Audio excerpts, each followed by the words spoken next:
Vous êtes attentif à votre alimentation et pourtant votre transit reste lent. C'est une situation très fréquente et il y a une erreur que beaucoup de personnes font sans le savoir. Et oui, on pense souvent que tout se joue au niveau de l'alimentation. Mais en réalité, ce n'est qu'une partie du problème. Je suis Aurélien, praticien en hydrothérapie du côlon depuis plus de 10 ans chez Colonature et en pratique, on retrouve 3 facteurs principaux qui expliquent un transit lent. Même avec une alimentation globalement équilibrée, on peut se retrouver avec un déséquilibre. Pas assez de fibres et les sels ne circulent pas suffisamment dans l'intestin. A l'inverse, trop de féculents, surtout s'ils sont raffinés, donc typiquement pain blanc, pâte blanche, riz blanc, eh bien il peut y avoir un ralentissement du transit intestinal. Résultat, les matières vont stagner trop longtemps dans le côlon. En deuxième point, le rythme de vie, le stress, la surstimulation, le manque de repos vont permettre un ralentissement du côlon.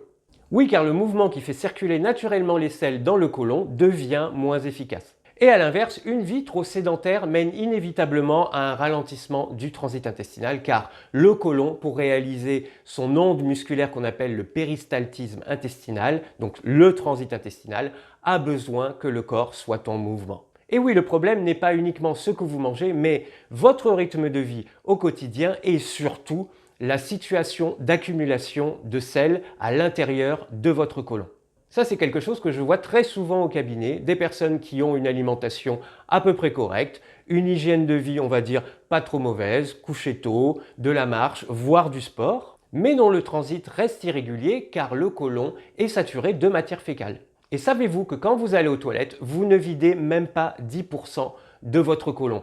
Vous ne faites qu'évacuer les sels qui sont stockés au niveau du rectum, qui ne représentent même pas 10% de la longueur totale du côlon, soit 1,50 m.